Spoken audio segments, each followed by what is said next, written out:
Good morning, everyone, and welcome to our special Sunday Talk Dhamma series. We are delighted to have you all here for this Dhamma Talk number 63. Today, we have a remarkable session as we dive deep into the profound teachings of the Cullakammavibhaṅga Sutta with Venerable Dr. Candamukha, the Abbot of the Sirimangala Cittasukha Monastery. This weekly Dhamma Talk series aims to expand the Dhamma knowledge, and we are honored to have renowned Buddhist monastics from around the world sharing their insight and wisdom with us every Sunday at 6 a.m. Pacific Time. Today, we have the honor of welcoming Venerable Dr. Candamukha. He had received high ordination as a Buddhist monk in 1995 under the preceptor, the Most Venerable Ukkarta Bivamsa. Having lived and studied Pali canonical literatures and commentaries for 17 years in different monastic education centers in Myanmar, he received Sasana Dhadaja Dhammacharya title, which is the teachership and Dhamma of Sasana's banner, and Vinay Vidu title, which is the scholar of monastic discipline. Then he studied at the International Theravada Buddhist Monastery University for 10 years, received diploma, BA, MA, and PhD in Buddha Dhamma degrees. Venerable had practiced meditation under the guidance of late Sir Dhamma Ram Sayadaw, the Most Venerable Kundala Bhivamsa. In 1997, he established a monastic education center named Sirimangala Cittasukha Monastery, where he teaches young novices and junior monks.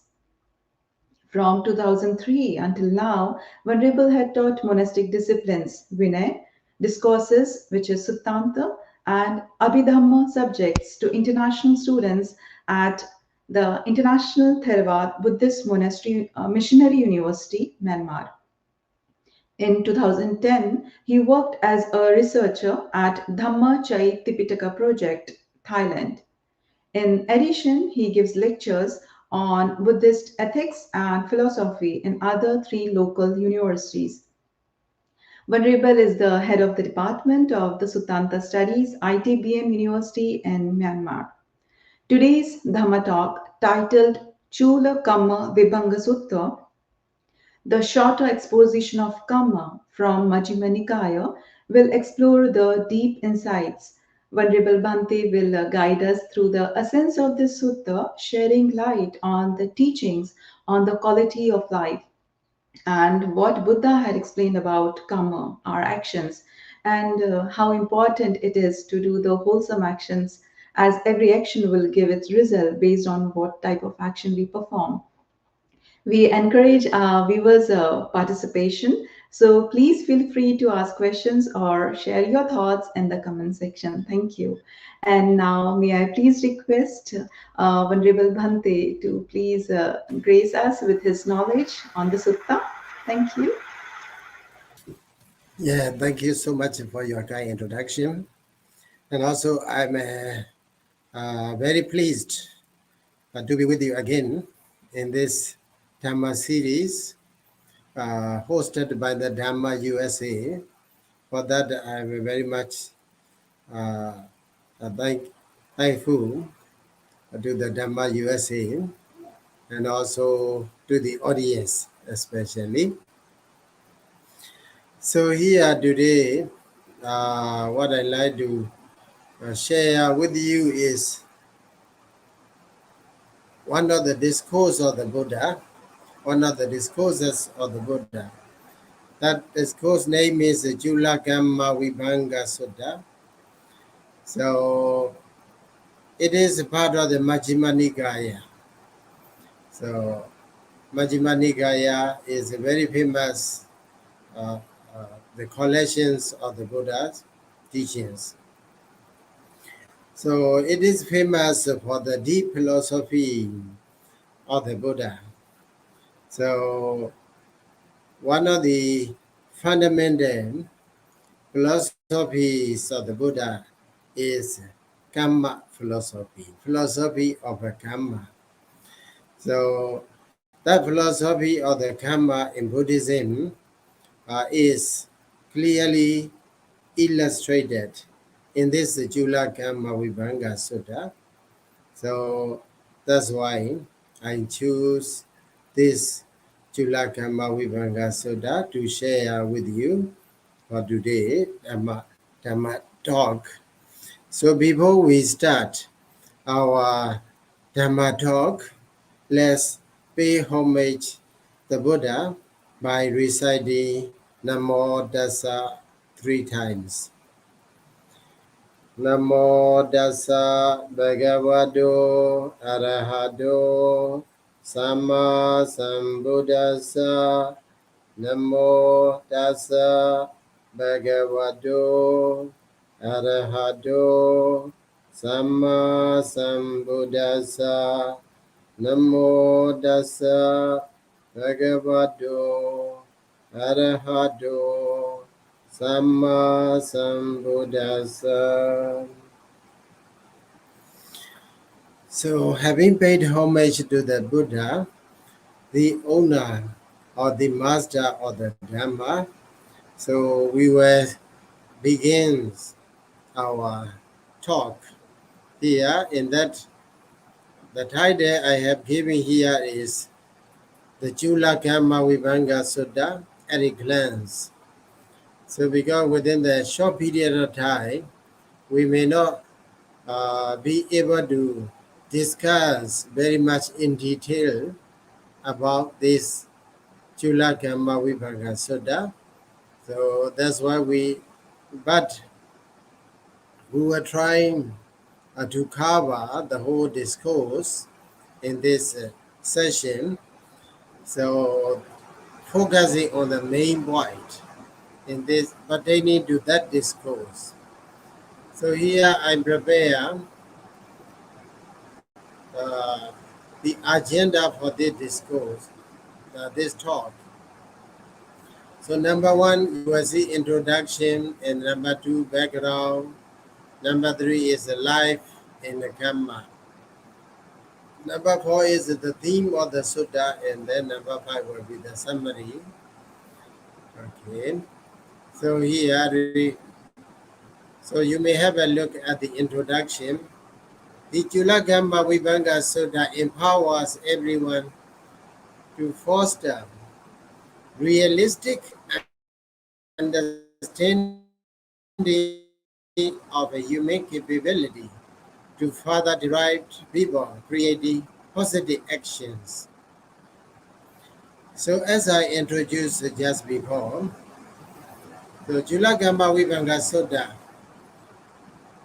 highlights the importance of a Kamma. So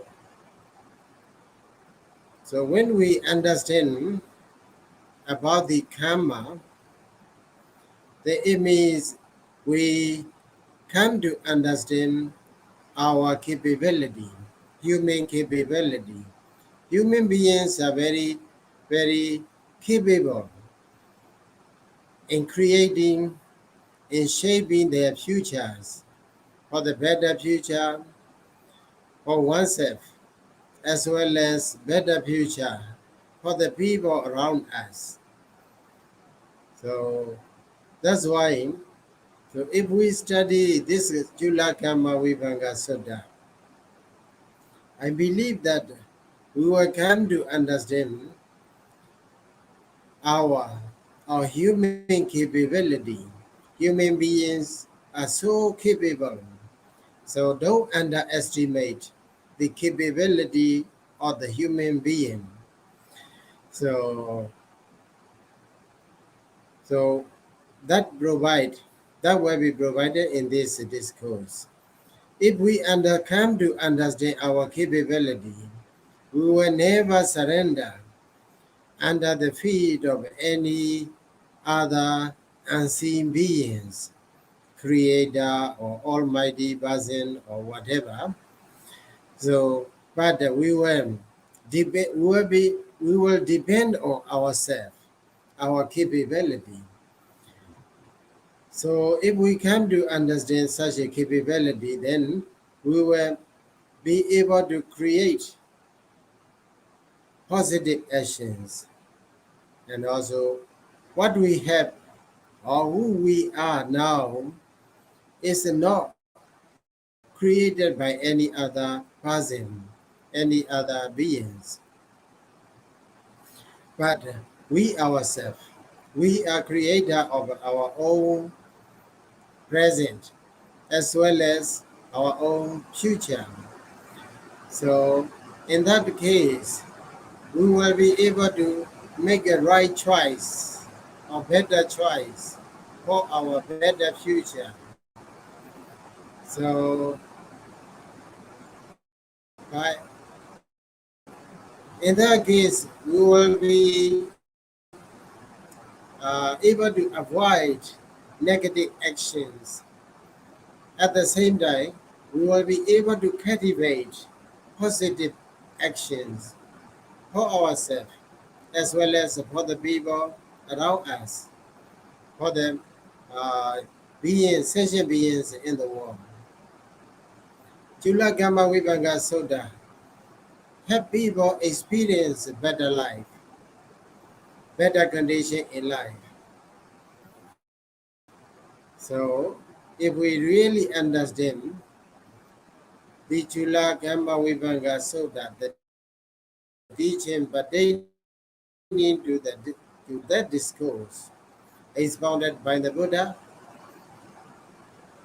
so better life and also better condition in this very life. So also it will foster responsibility mindset. So nowadays, almost all of the people, they're trying to enjoy rights, human rights or whatever rights, but they forget to have a responsible mindset, responsibility mindset. So if we study the discourse, so one thing we can get is responsibility mindset. So we will be able to understand that we are responsible to our actions, so that we will be very much take care of our actions, either physical action or verbal action or mental actions even. So by doing so, we will be uh, able to make a better life, and also we will be able to enjoy happiness, welfare in this very life, as well as in the lives to come. And then even it can lead us to the ultimate liberation from the vicious cycle of suffering. So that's why, so it is imperative to study this Cullakammavibhaṅga Sutta. So this Cullakammavibhaṅga Sutta, as I explained you just now, is a talk about the Kamma, Kamma action. So, so if we understand the Kamma, then we will be Kamma and its result, or we can simply say the law of the Kamma. Then we will be able to uh, take care our actions in order to make better life in future. So this Sutta here regarding the background, this Sutta, as you may be aware of uh, the discourse. This discourse is expounded by the Buddha while he was living at the Savatthi in Jedah's grove. So that is very famous. Okay, Savatthi city, and also the Jedavana Monastery. So that's why I will I will skip explaining about these, what is Savatthi or what is Jedavana Monastery and so on. So that is Anathapindika's park. So it is offered by the rich man Anathapindika. So while the Buddha was staying there, the Buddha encountered or the Buddha encountered with the Suba. So Suba is the name of a young Brahmin. So his father is a Todiya. So that's why, because this discourse is taught to the Suba, so this Sutta, Cullakammavibhaṅga Sutta, is also known as a Suba Sutta. Okay, Suba Sutta as well. So it is interesting to know about the Suba. The Suba, as I mentioned here, he belonged to a Brahmin family. So Brahmin family, his father is called Todiya. So it is about the Todiya. It is mentioned in the commentaries that Todiya is a very, very rich person. So, and also he belonged to the Brahmin class. So even though he is so rich, his philosophy is that philosophy regarding the world is that, so don't give any other person, don't give anything to any other person. Rather, collect as much as you can. So when he was alive, Todiya, all that I admonish his son, Suba, to save, but not to share anything with any other person. So that's why he is famous for his stinginess. He has a so strong attachment to his properties. So he never share anything with any person. Sometimes the Buddha go for alms in front of his house. Other Daidodia feel very much unhappy to see the Buddha and his disciples going for alms, much less to offer anything to the Buddha. Then rather, he scolded the Buddha. So he complained the Buddha and his disciples because as appear in the text, so Brahmana and Samanas are two opposite religions during the Buddha's time. So Brahmins, they don't like the Samanas.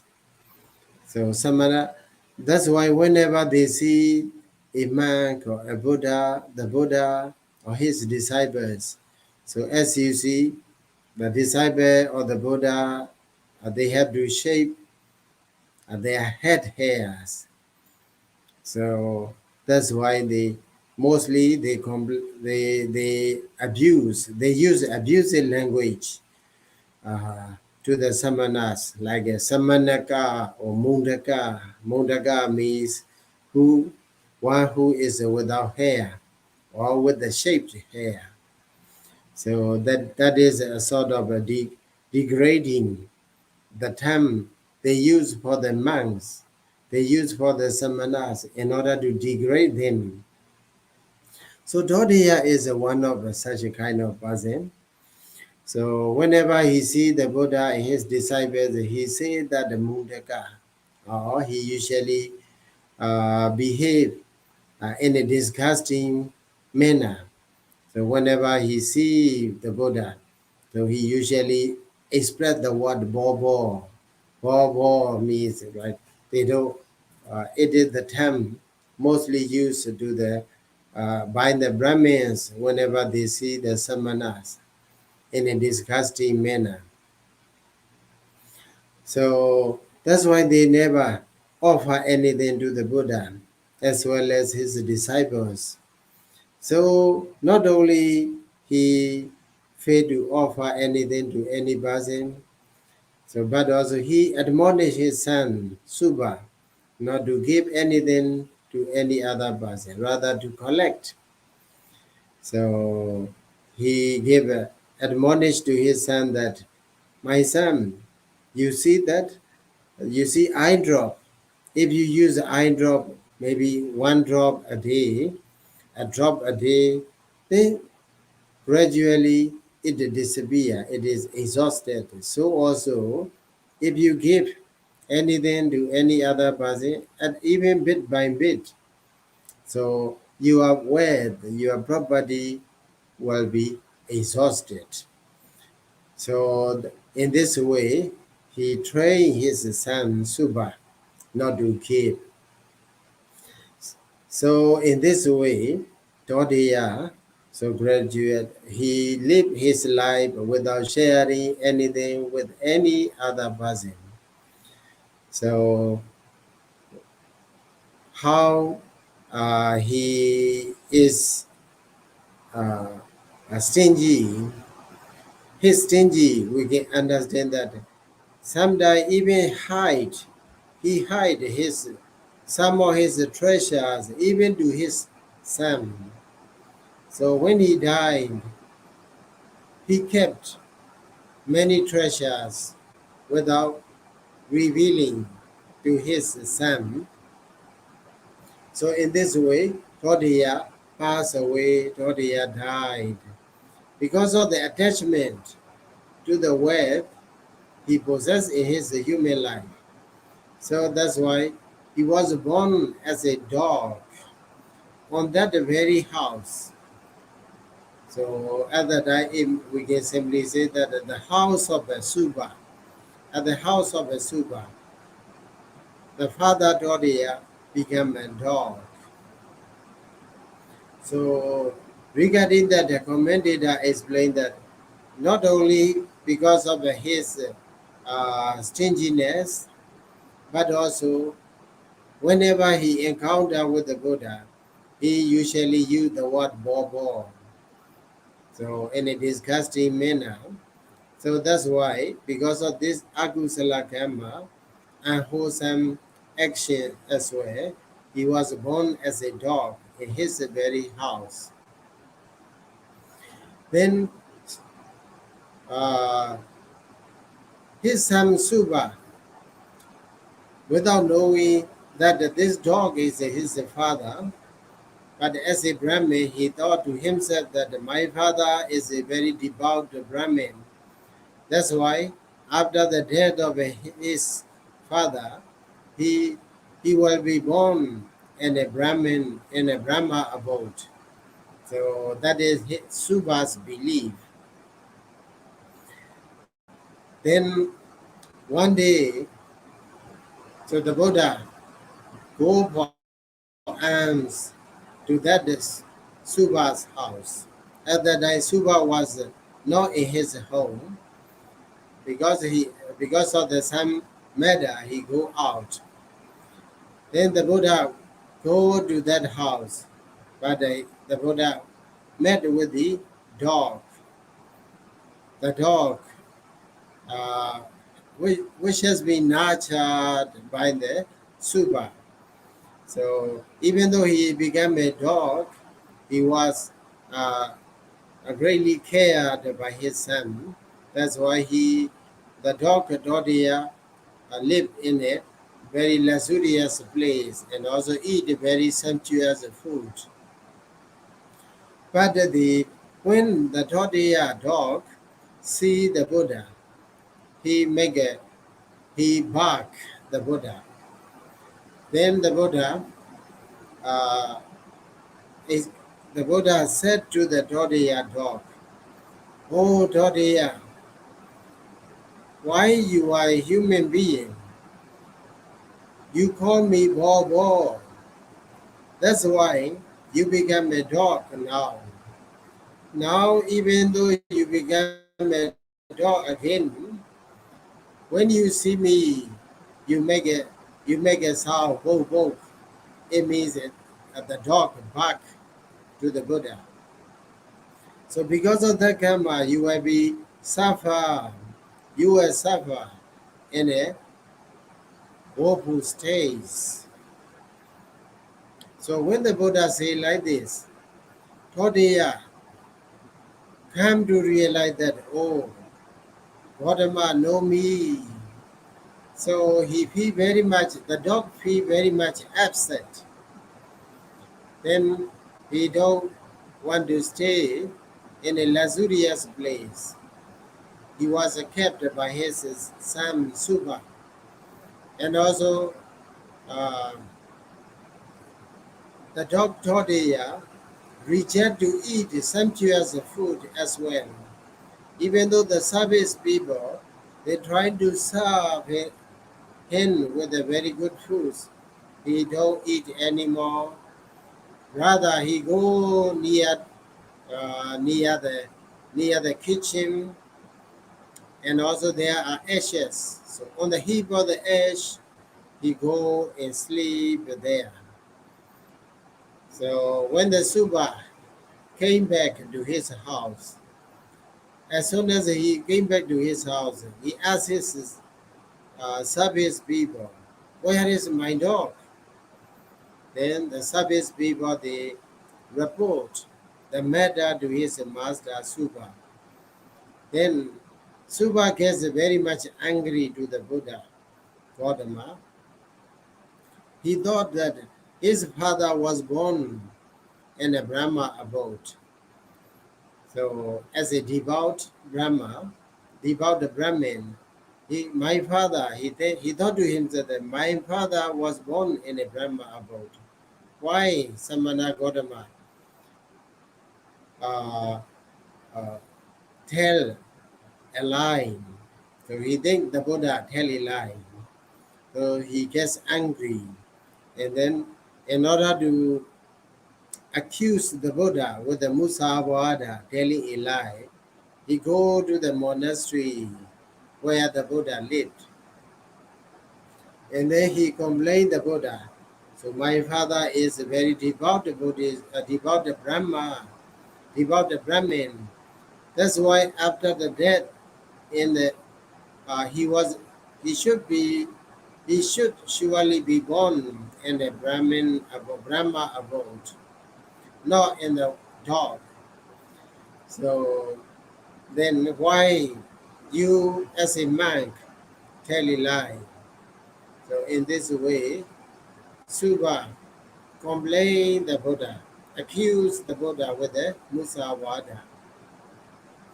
Then the Buddha replied to the Suba that, Suba, I may not tell a lie to you. So if you don't believe, I will show a kind of evidence. Then, okay, if you can tell me, if you can show me the evidence, I will believe in you. So at the time, the Buddha replied to the Suba, okay, Suba, I will show you an example. I will show you an evidence. So then Suba say, okay, if you can show me an evidence, I will believe in you, in your words. Then the Buddha asked, Suba, if there are any treasure your father didn't tell you before his death, then Suba also know that his father kept many treasures without telling him. So he also want to know where are these treasures. That's why he said, yes, there are many such treasures his father didn't reveal where he kept. So then the Buddha gave him advice, okay, now you go back to your home and then bring your dog and then feed your dog with a porridge. The porridge you have to prepare with the bada.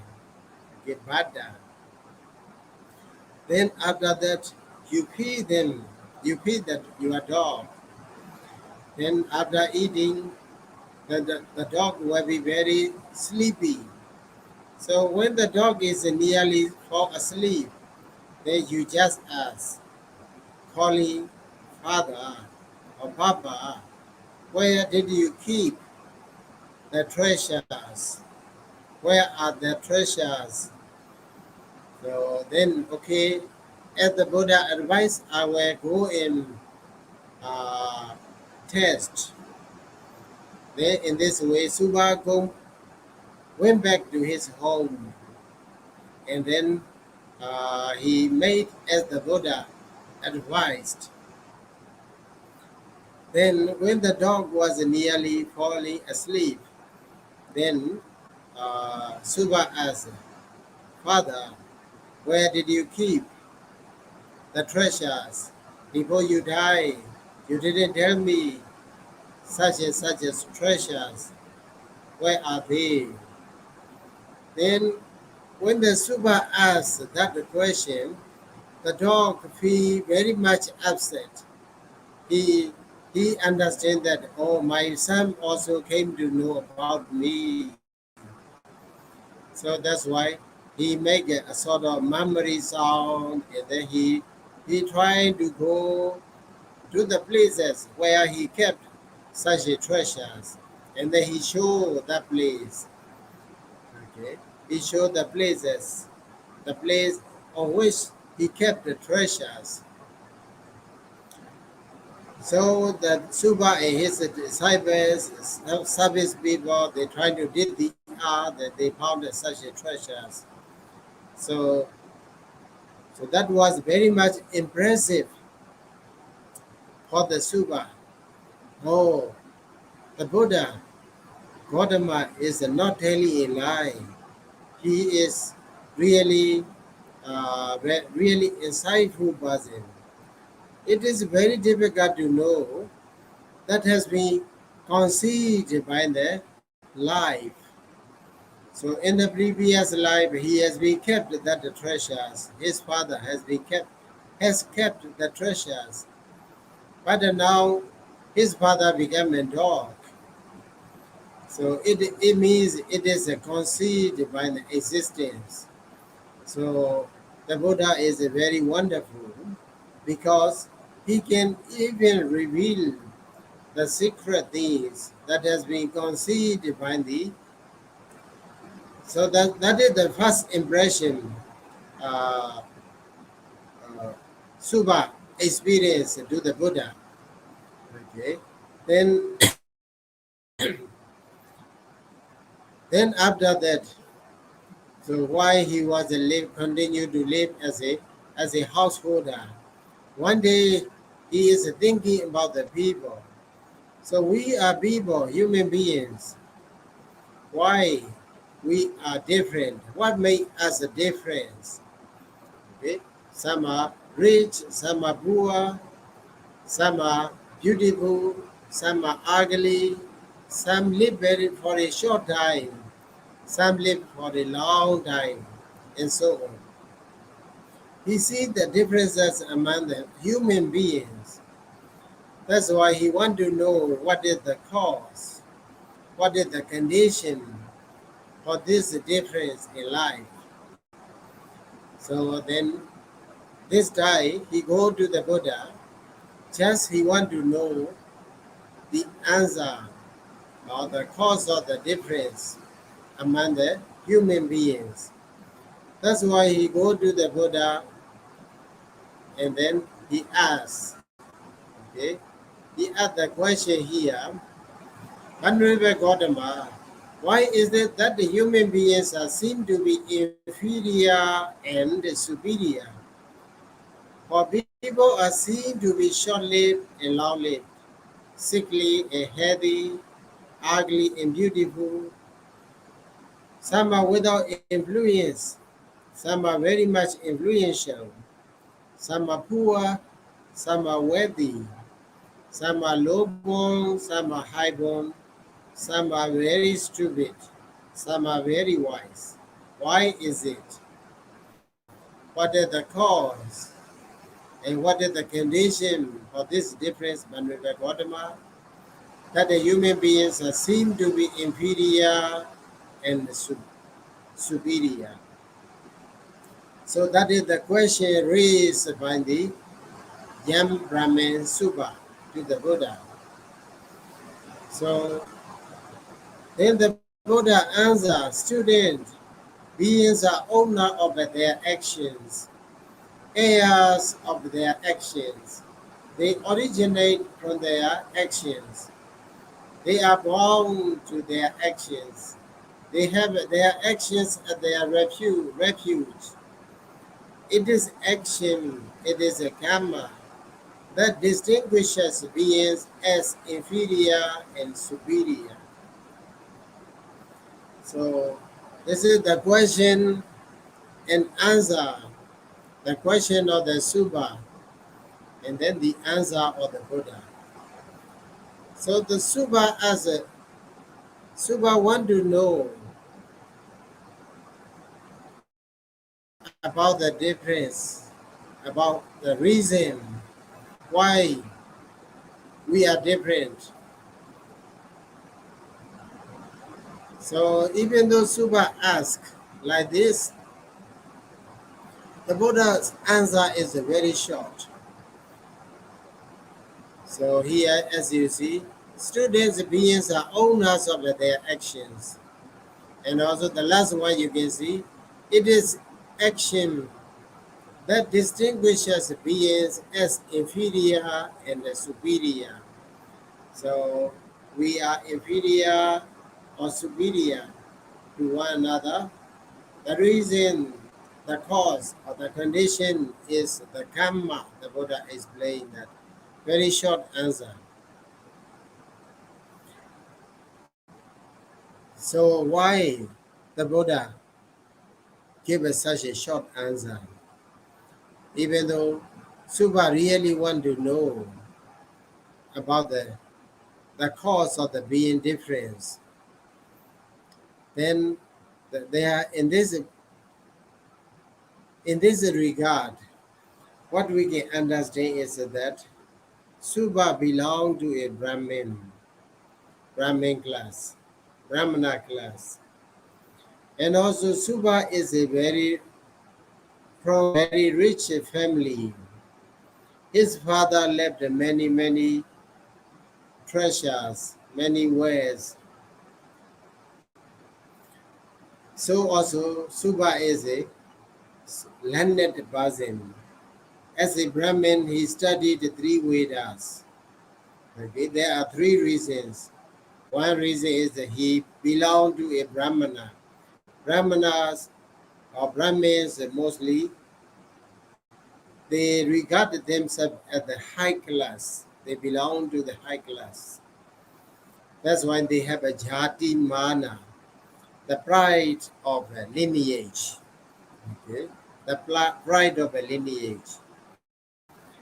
So naturally they have it. Another thing is Suba came from a very rich family. This is also a kind of a Bhoga mana. He is proud of his wealth. Another thing is that he has studied 3 Vedas. That's why he may think he is a very wise person. Panyamana also there. So if there are 3 manas, the 3 kinds of conceit, so even though the Buddha explained, he may not be ready to accept. That's why the Buddha, in order to suppress his conceit, his pride, the Buddha just gave a short answer. Yamin Brahmana, Yamin Suba. It is Kamma that divide us, that divide or that makes human beings as inferior and superior. Very short answer. And also, in the Brahminism also there is a Kamma philosophy, but that Kamma philosophy is, they believe in the Kamma. That Kamma is that they need to make a sacrifice, sacrificial act. Sacrificial actions are called the Kamma. So they have to worship, they have to start the fire, they have to worship the Brahma.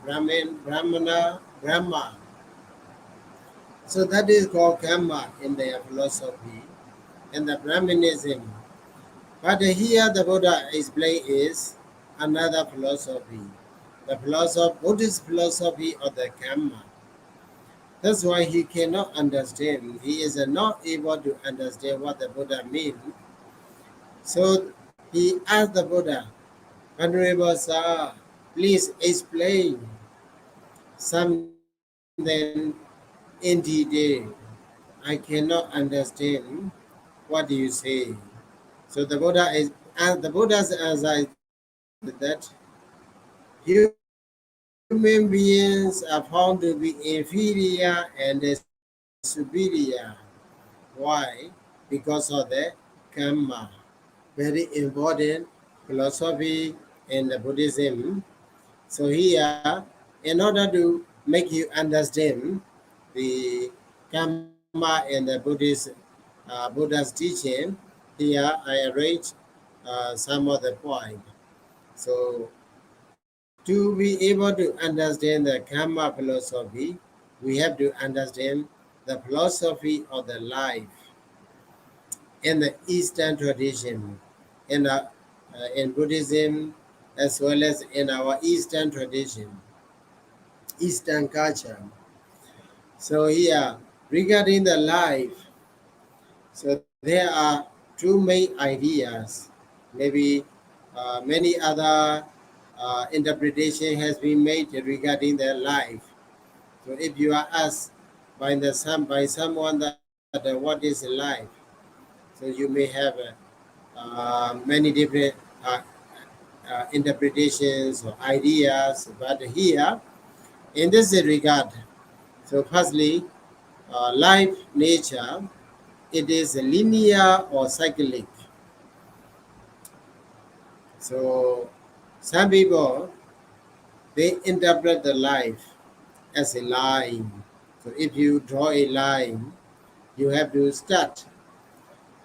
Okay? You have to drop a ink on the wall, and then you start to draw. I know this sutta is extremely important. I think it's from Majjhima Nikaya, number 135. So it's literally nice to hear the Cullakammavibhaṅga Sutta and how a person actually can shape his own future if he does wholesome and nice kusala actions in this present life. So it actually gives an inspiration that we can literally keep our future safe and secured by doing all those kusala kammas, all the kusala kammas which have been explained by the Thagat in a very beautiful way. And this sutta actually explores all those things and tells the importance of karma, the importance of actions, that based on that, how your quality of life is, how your thoughts is, and it will make you secure in the future. If you're rich or poor, there's a cause behind it. If you're beautiful or not so good looking, there's a cause behind it. And if you're influential or not influential, that is a cause. And I'm so glad that Bhante is exploring that sutta, and I just see Bhante has joined. Thank you so much, Bhante. You may please continue. Thank you. So regarding the life, okay, we have two different ideas. One is life is like a line. Line is just a starting point and then ending point. So also life, in the life we were born, and then we stay for a period of time, and then died, and then life is finished. In this way, some people interpret life is linear. Life is linear. Life is like a line. So there is nothing before the beginning, and also there is nothing after the end. So in this way, some people interpret life uh, is like a line. Life is linear. But in our Eastern tradition, life is interpreted as a cyclic. Cyclic. It is rotating. Okay. So because they try to understand, they try to observe the nature of the seasons. So now in Myanmar we are in the rainy season, and then after the rainy season there it will be followed by the winter season, and then the winter season will again be followed by the summer season. After that it will go to the rainy season again. In this way, uh, everything is cyclic. So also if we look at the plants and trees, there is a seed and then sprout, it become a plant, and also it bear the flowers and fruits. Then from the flowers and fruits, it became again uh, uh, a small plant. So in this way, everything is rotating. So also the sun, the moon, the constellations, and so on, they are keep on rotating one after another.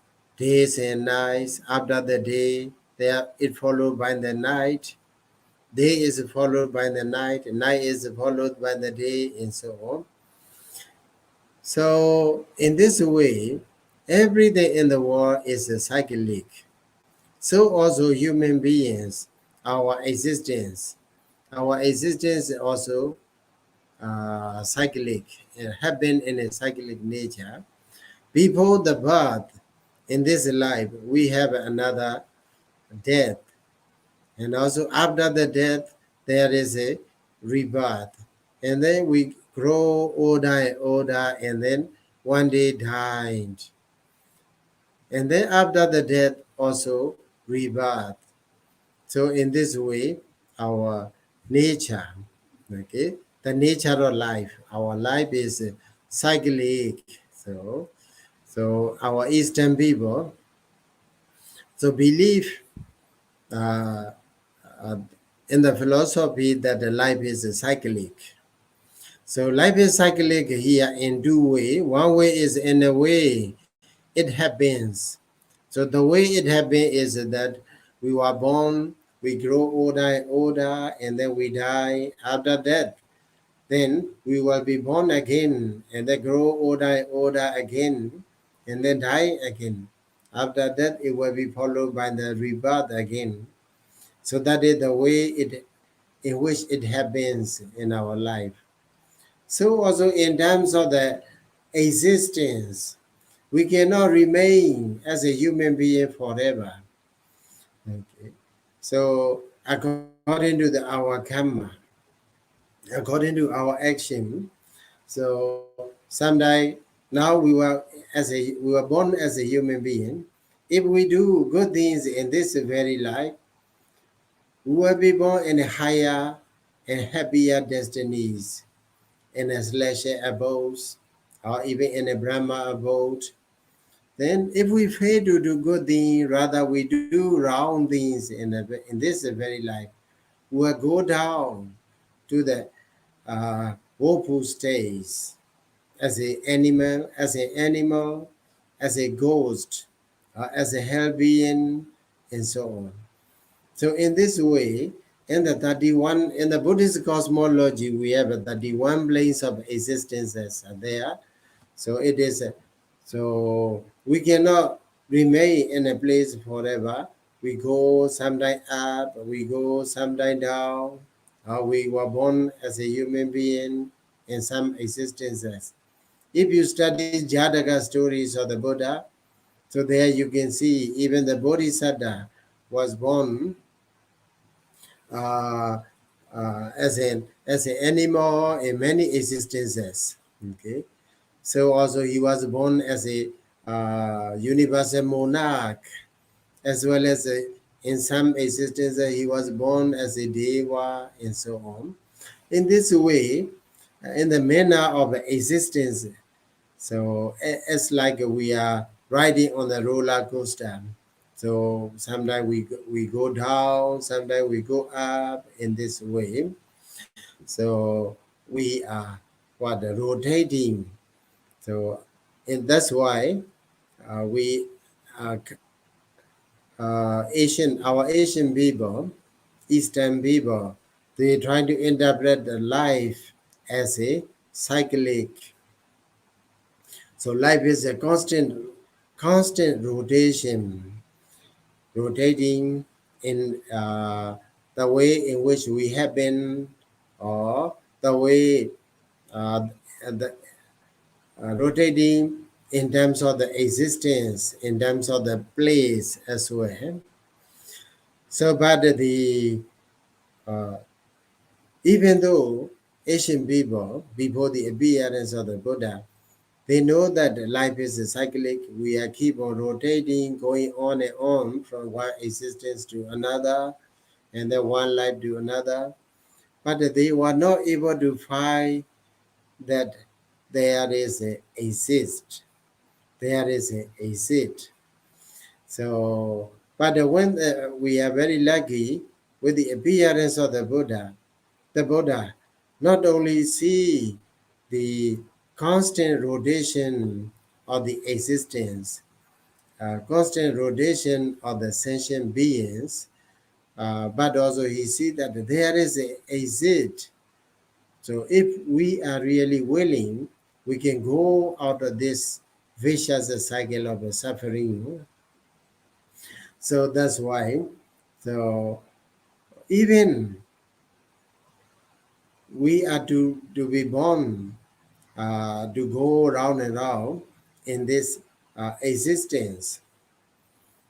So if we want to live in a better life, in a better conditions, then the karma plays a very important role.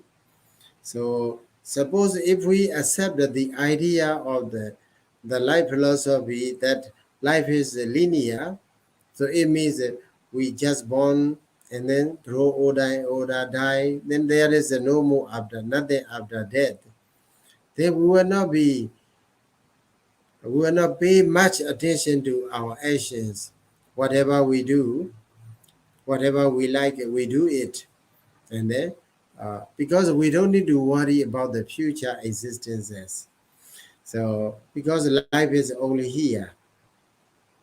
So that's why if we have the idea, if we accept the philosophy of the life as life is linear, then Kamma theory, the philosophy of a Kamma, will not be very much effective.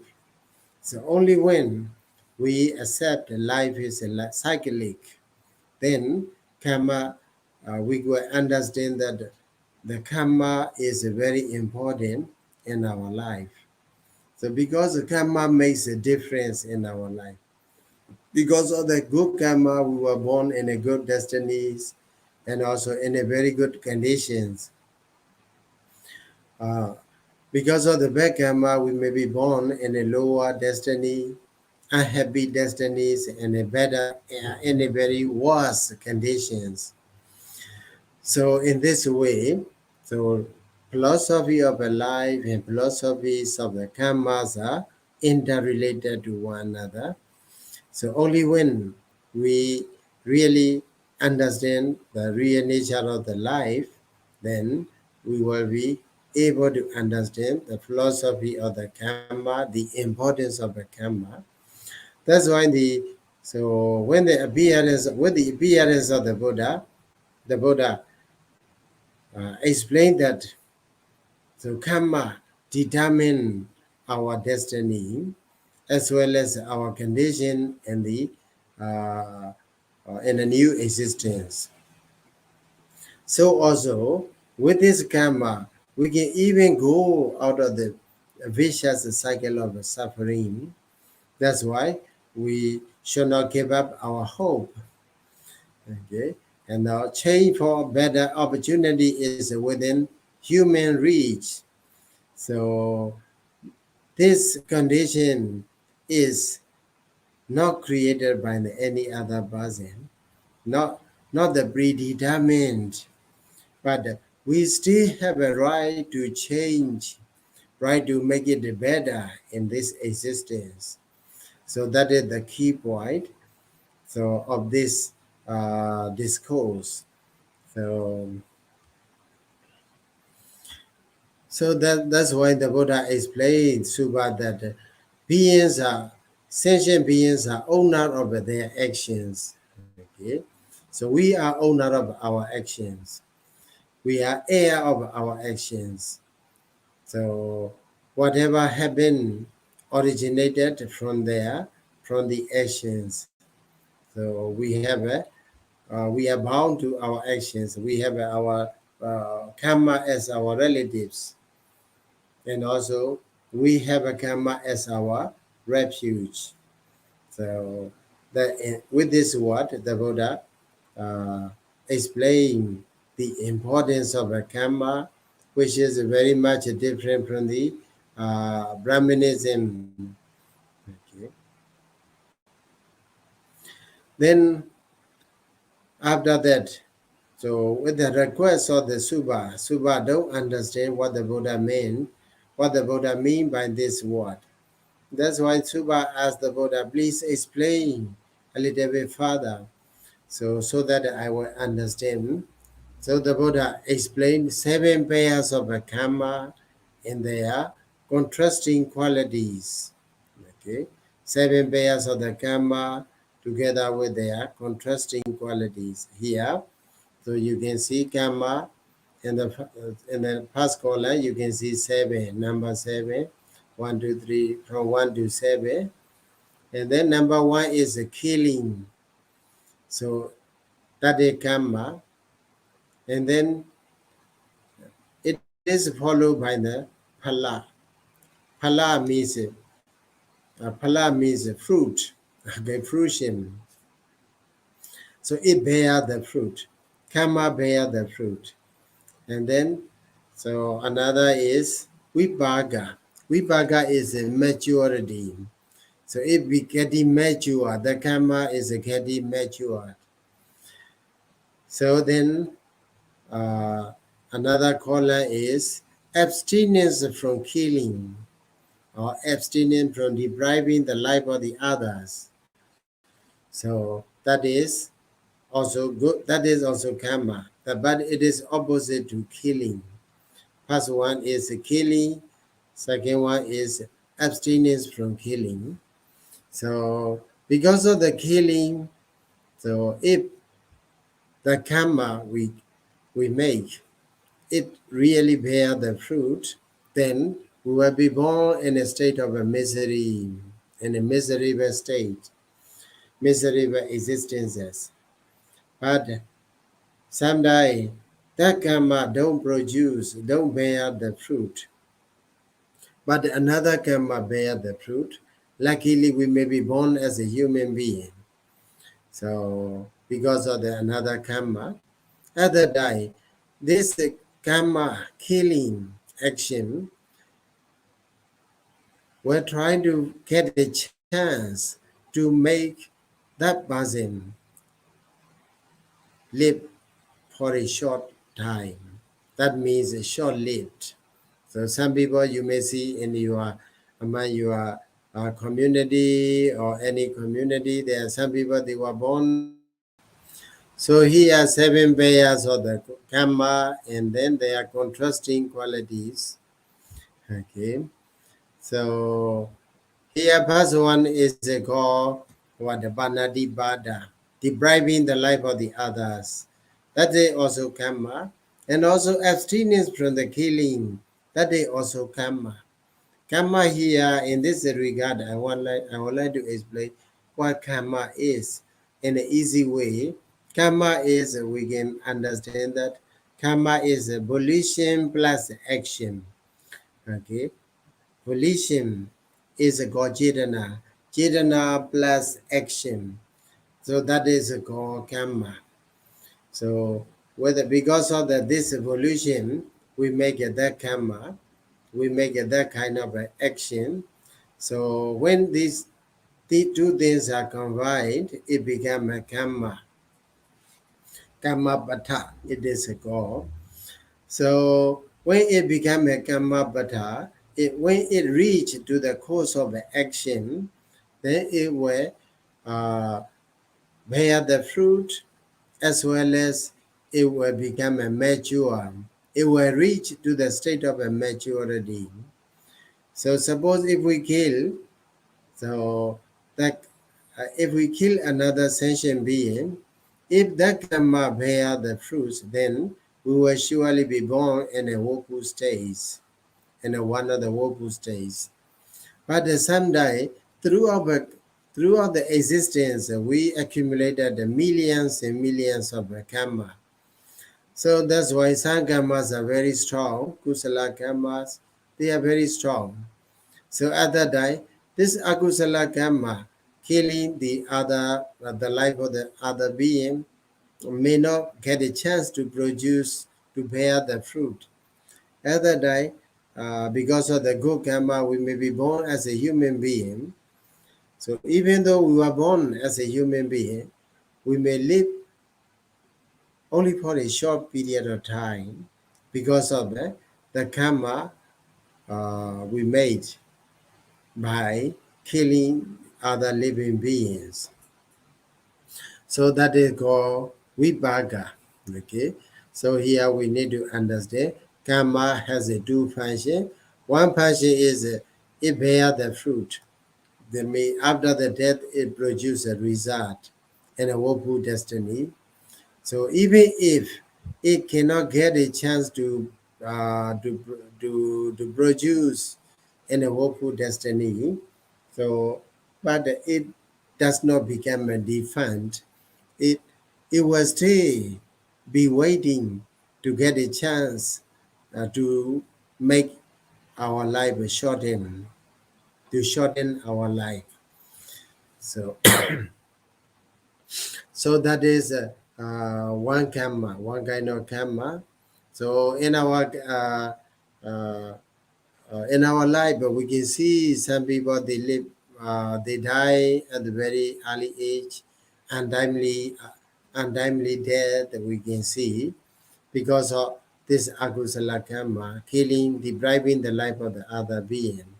So another one is abstinence from the killing. Even though we are on the condition to deprive the life of the other beings, we refrain from doing so. So that is uh, very good karma. So when this karma, good karma produce, bear the fruit, we will be born in a good destiny, good destination, happy destinies. So and also when it ripen, when it is matured, then it will we will live long life. Okay, we will live a long life. So that is killing and abstinence from killing. So and also how do they produce two kinds of a result? One is a phala, another is a vipaka. So also another one is number two is enduring the beings, harming. So some people you may see in a life, they are so they are found to, they want to torture other beings uh, by beating with their hands or with a stick or with the weapons or with the guns and so on. So they are enduring. So when they give a harm to any sentient being, so the phala is the same. So they will be born in a woeful destiny. Then even if they were born as a human being, and they they have to go to the clinic every day, hospitalized again and again. So that is what the result of what injuring other sentient beings. So that's why. So if we want to be healthy in our life, so we have to abstain or refrain from harming, refrain from torturing other sentient beings. So refraining from torturing other sentient beings, that is also good karma. So that will lead us to be very healthy life. Okay. So that is number 2 pair. Number 3 pair is so some people you may see ugly, some are beautiful. So why? What made them difference? So that's a very important in our life. Nowadays, almost everyone want to be beautiful. So also there you can see, and I think uh, every city or every town or even every village they have a beauty palace. Many cosmetics are there. Many people they trying to what beautify themselves, plastic surgery and so on, because they want to be beautiful. So appearance. In order, if you really want to be beautiful throughout the samsara, one thing is don't be angry. Don't get angry. So angry will lead us ugly. So if we get angry mind, surely, suppose if you don't believe in that, so if you get angry other day, you look at the mirror yourself. So in the mirror, you can see how ugly you are. Even the beautiful lady or beautiful man, so when he gets angry, no longer he or she does not look beautiful at the time. That's why, so anger is also dangerous to our life. So that's why if you want to be beautiful, so those who are beautiful, that means they are not easy to get angry. Okay, so that is the number 3 pairs of the Kamma. The number 4 pair of Kamma is that some people they are without power, without influence. So even though they say a lot, no one listen to them. So no power, no influence over the others. Some people, even they say very few words, many people are ready to listen to them. So that is what? The result of a karma. Okay? The main karma here is that envious, being envious. Some people they are envy others gain, others fame, others wealth, so others veneration. So some people they are enjoying a lot of veneration by the people. Some people they are loved so much by many people. Other than we can bear to see such a condition. So other than we be what envious. So that envious mind is so dangerous to our life.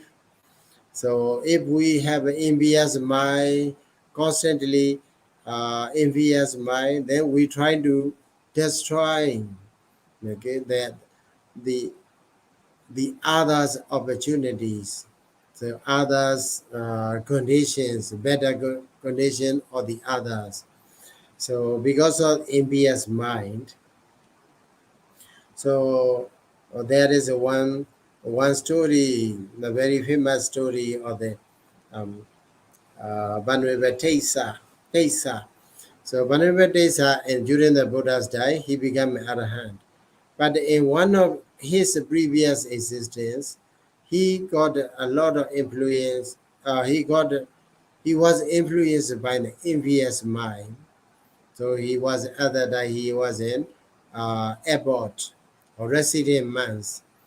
So one day, in incoming months or visiting months came to that place, his later buddies were very much happy to offer that river. But the resident monks, he is not happy to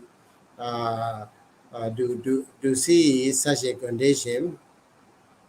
So that's why he treated badly to that vulnerable incoming monks, resident incoming monks. As a result of that Kamma, so uh, he experienced a lot of miseries throughout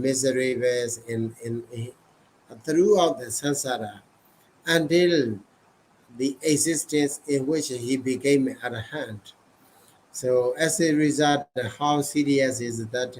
So because of that Kamma, he could not experience uh, he could not have enough food throughout his life. So dangerous envious mind. That's why. So it is better not to envy others' conditions, positions, and possessions.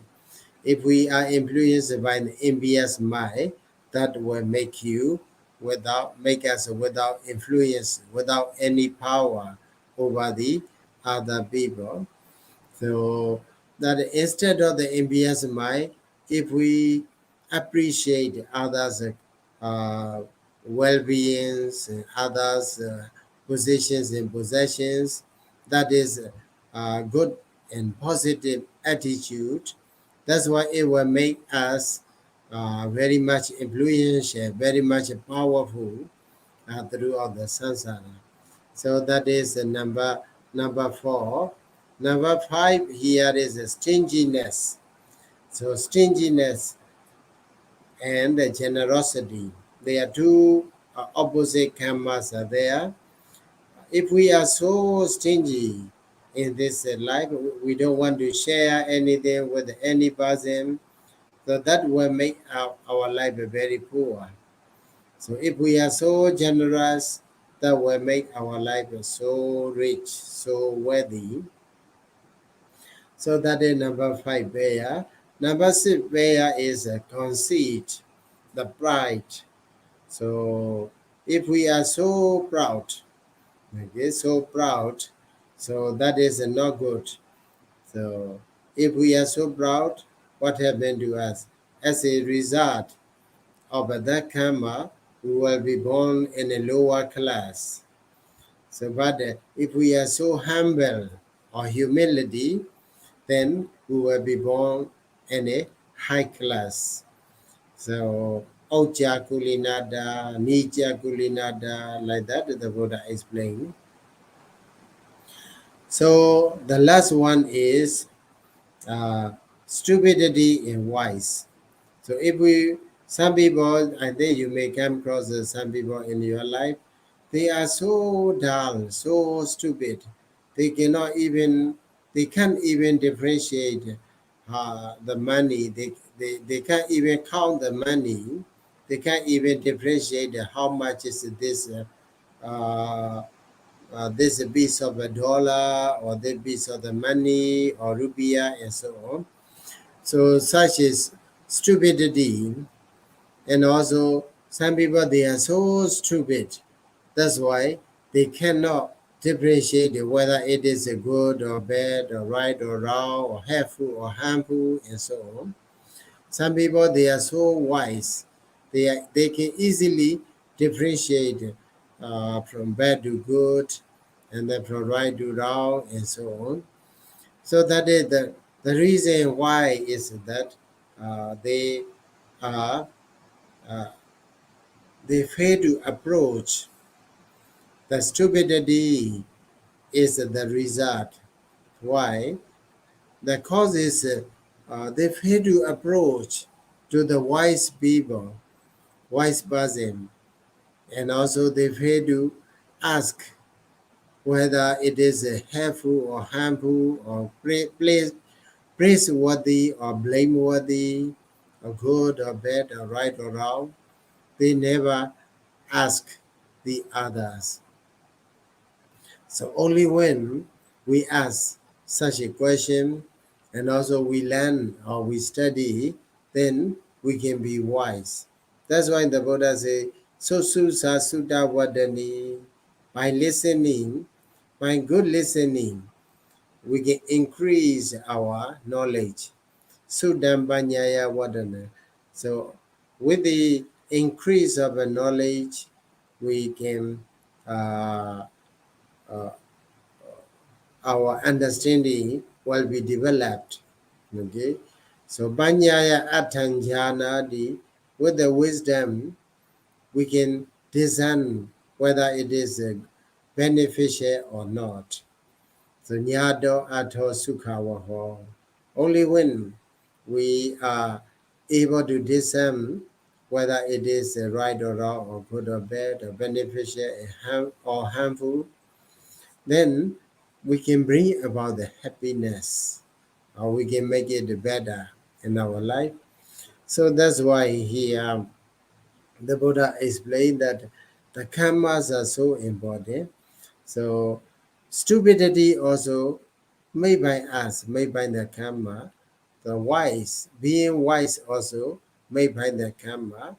And the Buddhas specifically point out here uh, the cause of the stupidity is a failure to approach to the wise person, and also failure to ask the right questions. So that make us stupid in our existences. So, but if we approach to the wise person and ask the right questions regarding wholesome and unwholesome and so on, that will make us wise in the samsara, in the existence. So in this way, the Buddha explained the 7 pairs of the Kamma and their contrasting qualities. So in order to illustrate that how Kamma make us a difference. So how Kamma make us inferior to another person? How Kamma make us superior to the another person? So then here we go to the summary. So karma is evolution plus action. If we sum up the talk today, so from the discourse of the Cullakammavibhaṅga Sutta, so one thing we can understand is that karma is nothing but the volition plus action. So whatever volition we have, so sometimes just volition arises, but we don't follow with action, then that will not bear any fruit or any maturity. So, but when volition is added by the action, so volition plus action, there will be, it become a karma. It reached to the course of the action, then it will surely bear the result. Then the action leads to become a habit. So if we allow to make one action one time, then it becomes easier for you to repeat the same action again and again.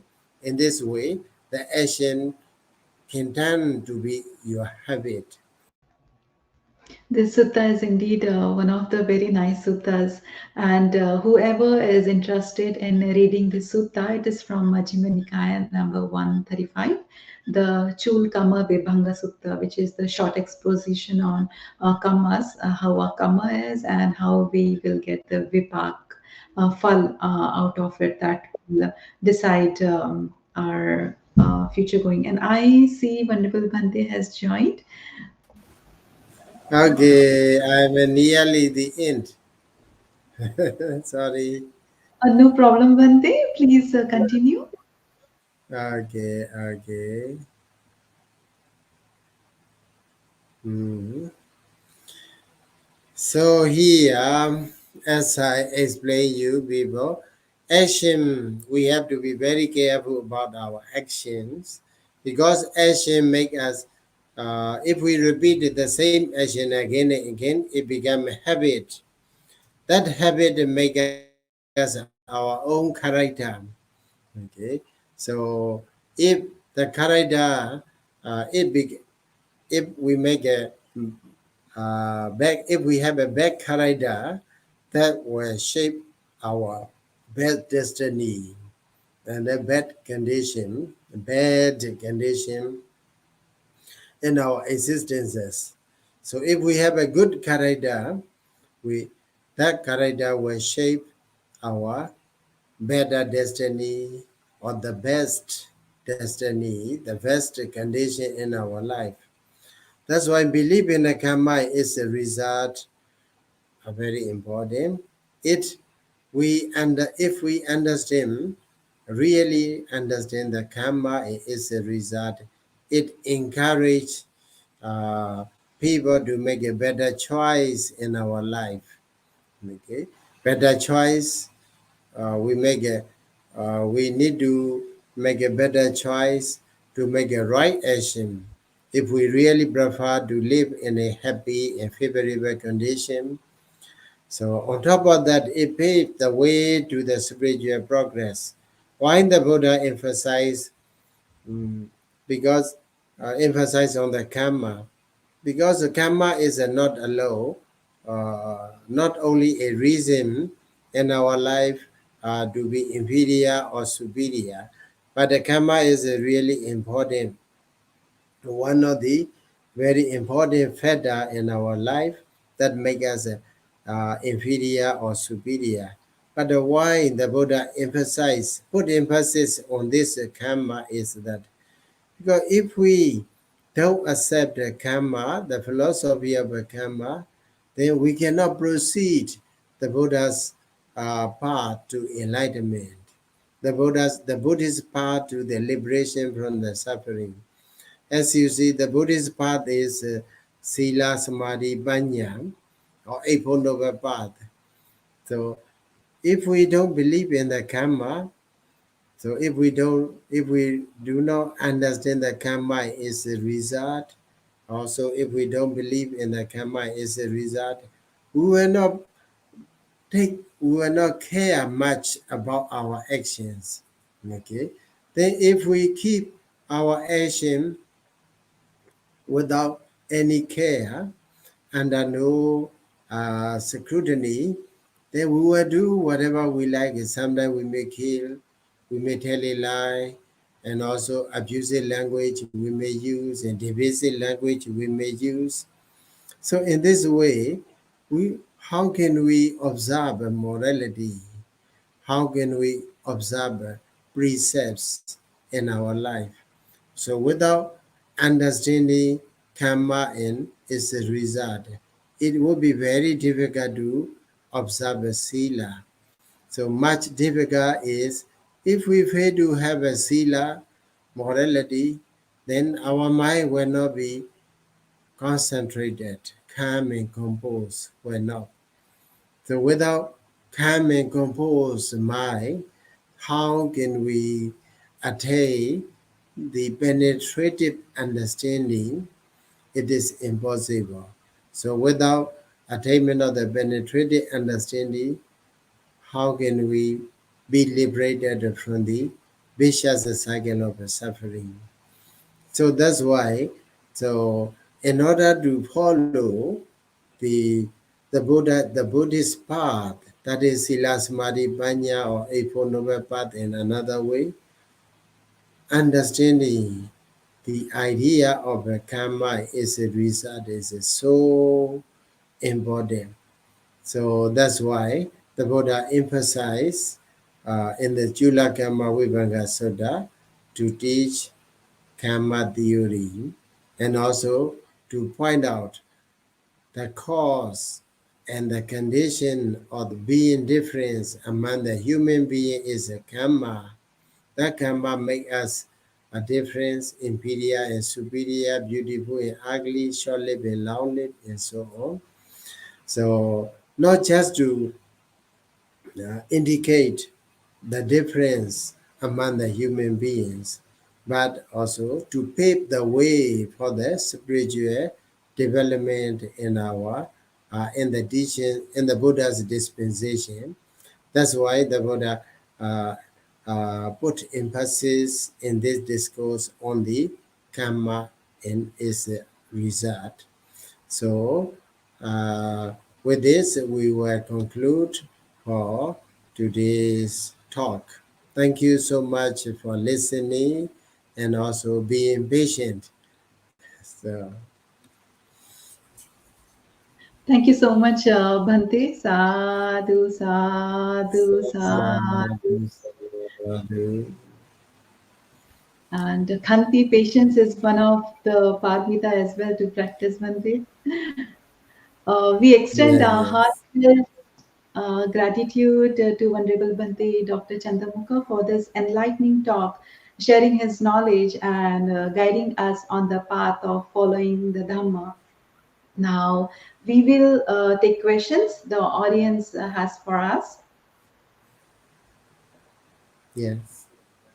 Bhante, it says, Chetna aham bhikkave kammam vadami. So the intention, does that intention alone, when the thought comes in our mind, does that intention alone has the power to create the kamma, Bhante? So, as I explained you there, so the Buddha's word is Jedana Hambekawe Kamman Wadami. Jedayedwa Kamman Karodi. Kayena Wajaya Manasa. Like that. So most of the people they just take the first part of the Buddha's word. And then Jedana Hambekawe Kamman Wadami only.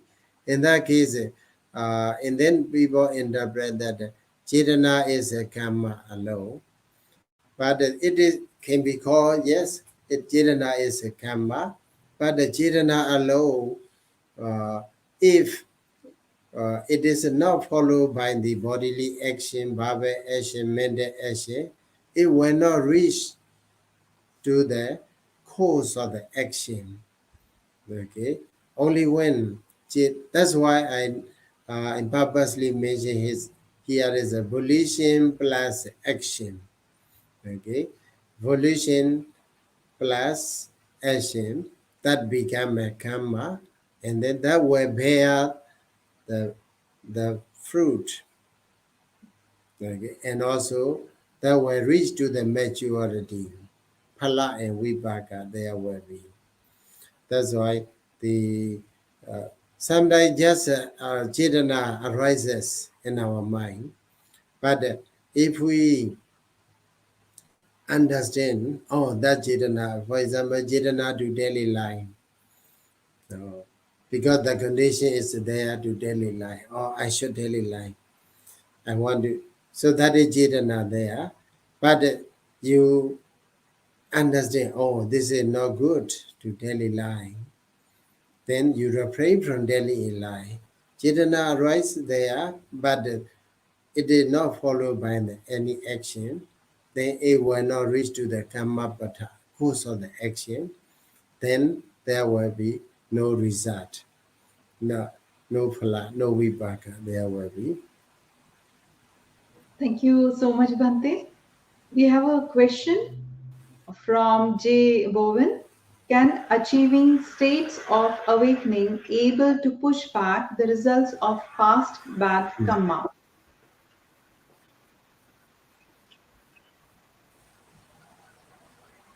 Yes, surely, but awakening, state of awakening, that is like you see, a very good example is Angulimala.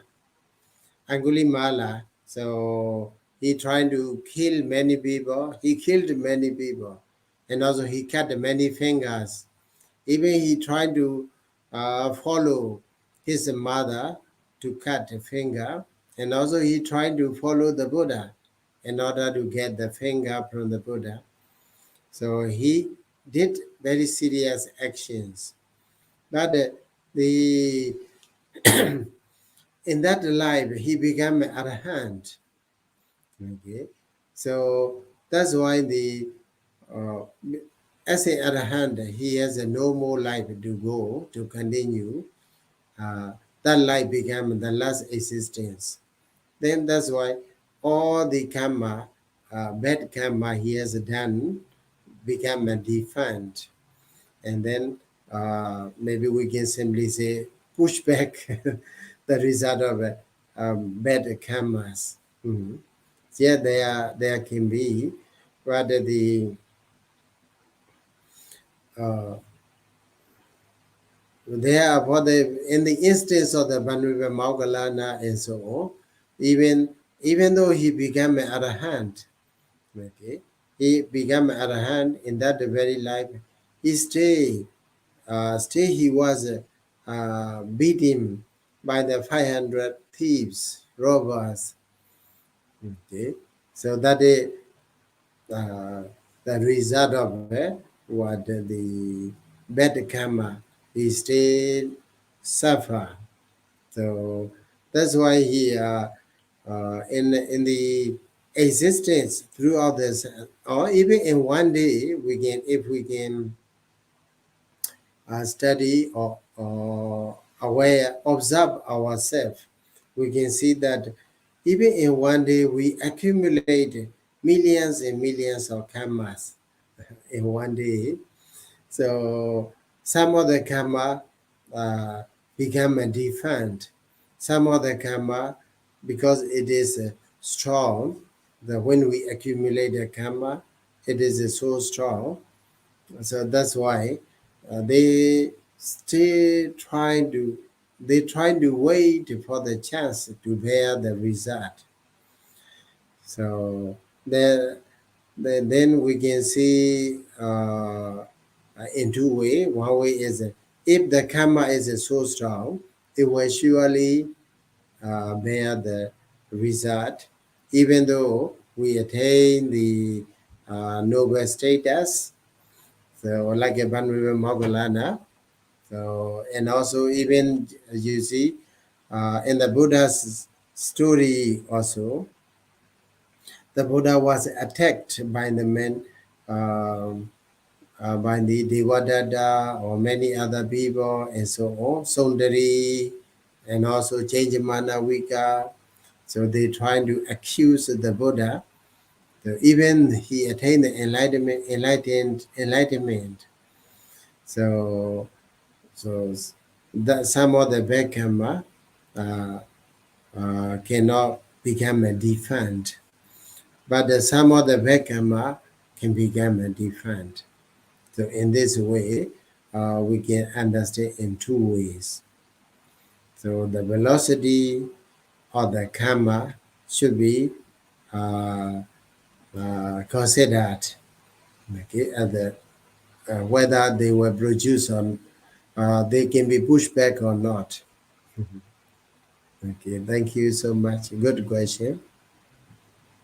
Thank you, Bante. Thank you, Jay, for that question. We have another question from Chandasiri.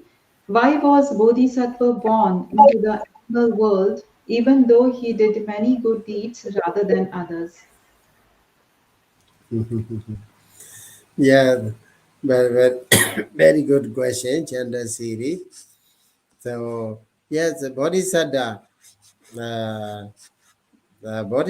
was born as an animal.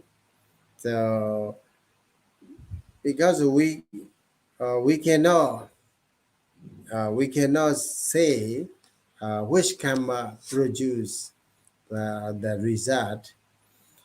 Bad karma is there. Also, the one thing we can understand is that even in existence we do millions and millions of karma. So that karma will not one of that karma maybe bad karma. So that's why he was born in an animal kingdom. Yes.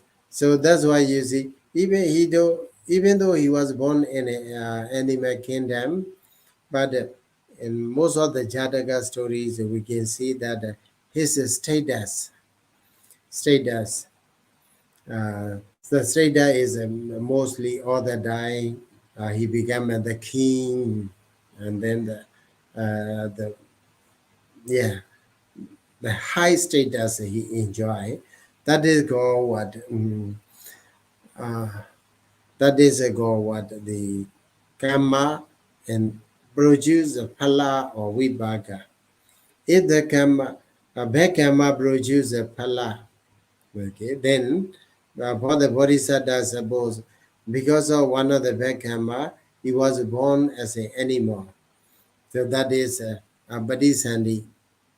And then, so even though he was born as an animal, but in that animal existence, he enjoy high rank, high status.